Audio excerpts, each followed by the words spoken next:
Hello అండి. ఇప్పుడు చెప్పబోయే కథ పేరు 'ఊహించని ప్రతీకారం'. ఈ కథని రచించిన వారు శ్రీనివాస్ గారు.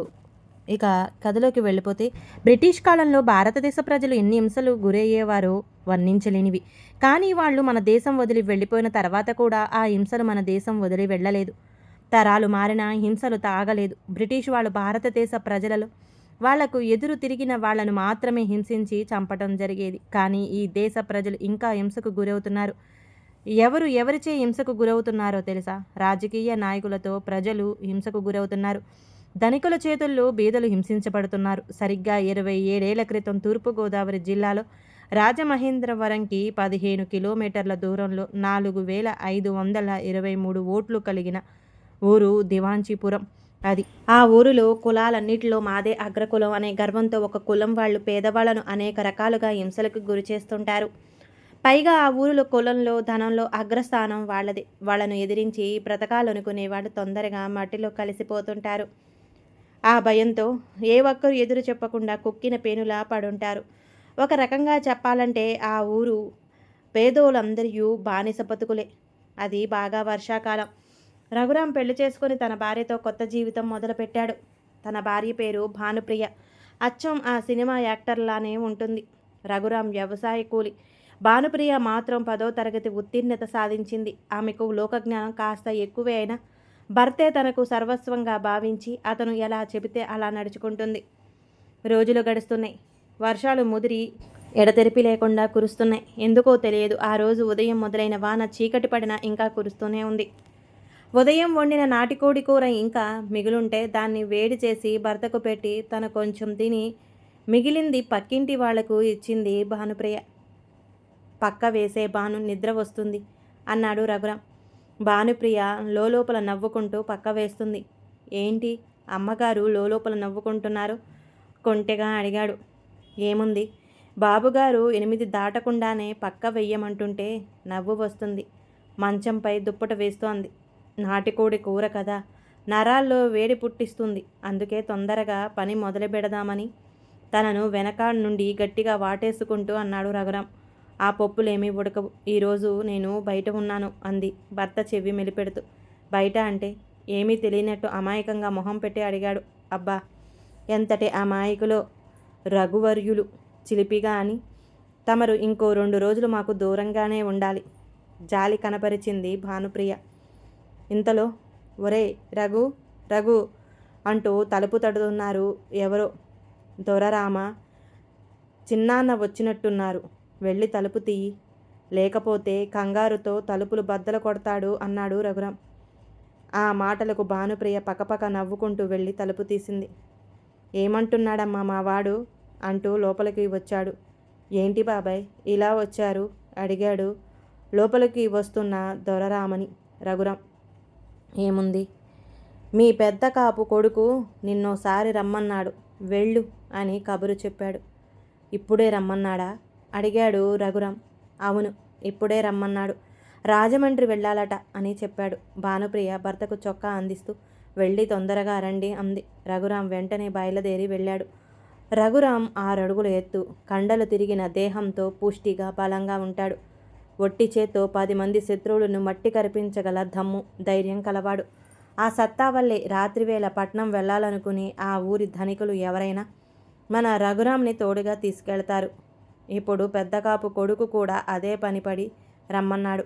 భానుప్రియ తెల్లవారుజాముని నిద్రలేచి తలారా స్నానం చేసి వంట ప్రారంభించింది. బయట వేప చెట్టు కొమ్మపైన కాకి ఒకటే అరుస్తుంది. దాని అరుపు భానుప్రియకు చిరాకు లేచి కోపంగా బయటకు వచ్చి, ఉష్ ఉష్ పోవే రాకాసి, తలపోటొస్తుంది. ఈ వర్షాకాలం మా ఇంటికి చుట్టాలెవరు ఇంటికి రాకుండా ఉండాలి అని మేము అనుకుంటుంటే నువ్వేంటి అరిచి అరిచి చుట్టాలు వస్తున్నారని చెబుతావు? పో అని ఆ కాకిని అక్కడి నుంచి వెలగొట్టి ఇంట్లోకి నడిచింది. కాకి వెళ్ళిపోయింది. కానీ భానుప్రియ జీర్ణించుకోలేనటువంటి కబురుతో దొరరామ మళ్ళీ వచ్చాడు. అతని మొహం బాధతో జీవం కోల్పోయింది. దొరరామను చూసి, లోపలికి రండి మామయ్య, గుమ్మంలో ఉండిపోయారేంటి, టిఫిన్ చేశారా అడిగింది. మన మన రఘురాం అంటూ దొరరామ ఏదో చెబుతుంటే, ఆయన గారు ఇంకా రాలేదు, ఎక్కడెక్కడ తిరుగుతున్నారో ఏంటో అంది చిరుకోపంగా. మన రఘును రాజమండ్రి ప్రభుత్వ ఆసుపత్రిలో పెట్టారు. రాత్రి కారులో వెళ్తుంటే డేగల దిబ్బ దగ్గర ప్రమాదం జరిగిందట. అందరికీ చిన్న చిన్న దెబ్బలు తగిలి బ్రతికితే మన రఘుకు తలకి రాయి తగిలి డాక్టర్లు చెప్పలేని స్థితిలో ఉన్నాడట బానమ్మ. బోరును ఏడుపు మొదలుపెట్టాడు. దొరరామ కోసం టీ పెట్టి ఇవ్వబోతున్న భానుప్రియ ఆ కబురు విని గొళ్ళుమంది. ఆ ఏడుపు విని చుట్టుపక్కల వాళ్ళు వచ్చి ఈ కబురు తెలిసి వాళ్ళు కూడా గొళ్ళుమని ఏడుపులు మొదలెట్టారు. ఇంతలో పెద్ద కాపు పాలేరు ఎర్రిమాలోకం సన్యాసి వచ్చి మన రఘురాములు చనిపోయాడట, తీసుకొస్తున్నారట అని గట్టిగా అరిచాడు. ఆ మాట విని భానుప్రియ నేల కొరిగింది. అందరూ గొళ్ళుమని ఏడ్చేశారు. రఘురాం మరణాన్ని ప్రకృతి కూడా జీర్ణించుకోలేకపోయింది. అందుకే పెద్ద పెద్ద ఉరుములు, హోరున గాలి, వడగళ్ల వాన మొదలైంది. రఘురాం దహన సంస్కారాలు పూర్తయ్యే వరకు ఉరుములు, మెరుపులు, గాలి, వాన అస్సలు ఆగనే లేదు.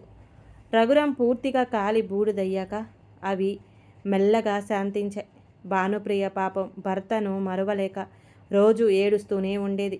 ఆమె తల్లిదండ్రులు పుట్టింటికి తీసుకొని వెళ్ళిన అక్కడ ఉండలేక తిరిగి దివాంచీపురం వచ్చేసింది. రోజులు గడుస్తున్నాయి. ఒకరోజు సాయంత్రం చీకటి పడ్డాక పేటలో అందరూ పడుకున్నారని తెలిసి భానుప్రియ చీరకొంగు ముసుకేసుకుని బయలుదేరింది. నిబ్బరంగా పెద్దకాపు ఇంటికి వెళ్ళి ఆయన కొడుకు గదిలోకి వెళ్ళింది. నీకోసమే ఎదురు చూస్తున్నాను బాను, ఎవరూ చూడలేదుగా? ఆమెను తన కౌగిలిలో బంధిస్తూ అడిగాడు పెద్దకాపు కొడుకు విజయేంద్ర. భానుప్రియ అతడి కౌగిలిలో మల్లెపూల మెత్తగా నలిగిపోతూ నన్ను ఎవరో చూడలేదు అంది మొత్తుగా. ఆ రాత్రి ఇద్దరూ సుఖపడ్డారు. ఆ ఒక్క రాత్రే కాదు, అలా ఎన్నో రాత్రులు విజయేంద్ర భానుప్రియ కలయికలు కరిగిపోయాయి. మెల్లగా విజయేంద్ర భానుప్రియ అక్రమ సంబంధం ఊర్లో లీక్ అయింది. అంతే, భానుప్రియ తట్టాబుట్టా సర్దుకొని ఊరు వదిలి ఎటో వెళ్ళిపోయింది.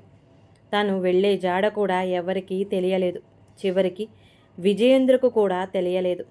25 ఏళ్ళు ఇట్టే గడిచిపోయాయి. దివాంచీపురం మాత్రం ఏమీ మారలేదు. అది 2017వ సంవత్సరం. ఒకరోజు మధ్యాహ్నం భోజనం తర్వాత వరండాలో విజయేంద్ర, వీరేంద్ర కూర్చుని ఉన్నారు. అదే సమయానికి విజయేంద్రకు ఒక ఉత్తరం వచ్చింది. అది కోర్టు నోటీసు. చదివాడు. ఏమైంది విజయ? అడిగాడు తన కుడి భుజంలా వెంటే ఉండే వీరేంద్ర చౌదరి. అది ఇంకా బతికే ఉంది. కోపంతో ఊగిపోయాడు విజయేంద్ర. ఎవరు ఇంకా బతికే ఉంది? అడిగాడు వీరేంద్ర చౌదరి. అదే ఆ రఘురాం గాడి పెళ్ళం, కోపంగా అన్నాడు విజయేంద్ర. ఇందులో నీకంత కోపమొచ్చే ఇదేముంది? ఒకంత ఆశ్చర్యంగా అడిగాడు వీరేంద్ర చౌదరి. ఇలా చేస్తే కోపం రాక ఏమొస్తుంది? తన చేతిలో ఉన్న కోర్టు నోటీసు వీరేంద్ర చౌదరికి చూపిస్తాడు. ఆ నోటీసు చూసిన నిమిషంలోనే ఇదేమి తిరుగుబాటు విజయ, నువ్వు దాన్ని మోసం చేయడమేంటి? నీ వల్ల దానికి పిల్లాడు పుట్టడమేంటి? నాకేమీ అర్థం కావడం లేదు.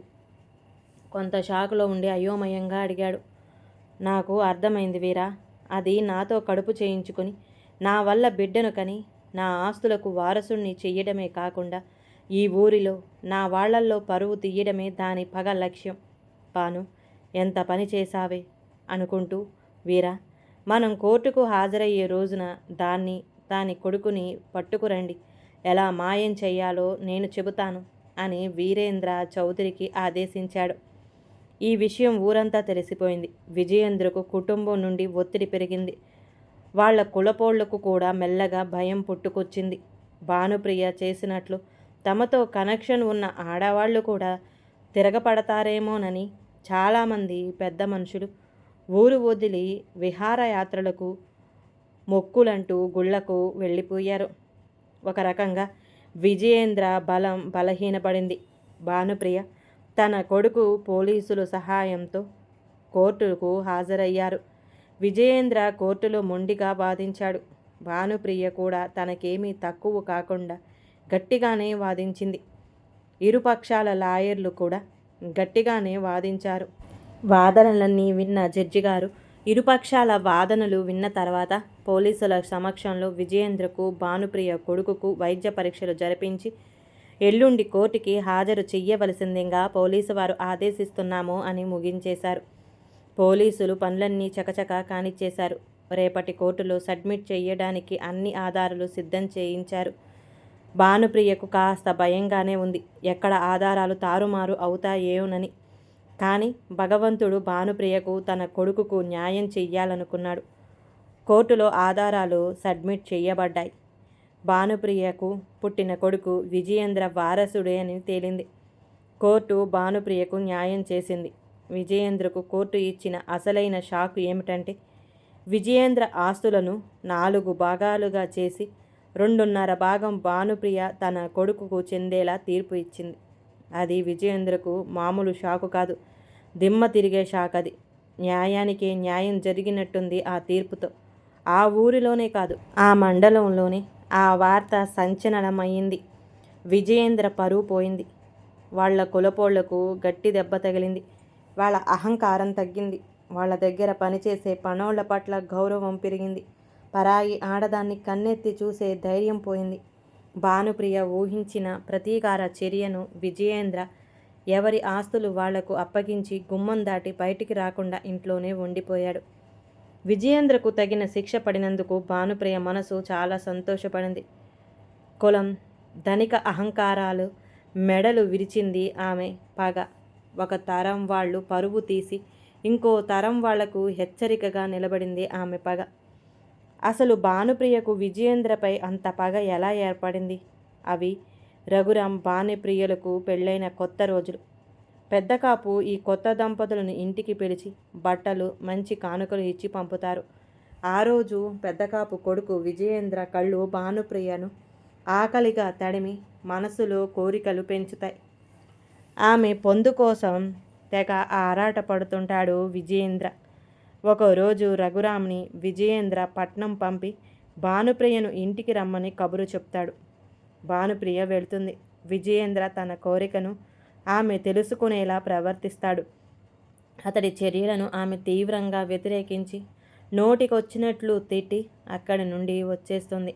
కానీ విజయేంద్ర ఎలాగైనా ఆమెను అనుభవించాలనే కోరికతో రగిలిపోతూ ఉంటాడు. ఈసారి రఘురాం వైపు నుండి మాట్లాడదాం అనుకొని ఆ రోజు రాజమండ్రి ప్రయాణం పెట్టాడు.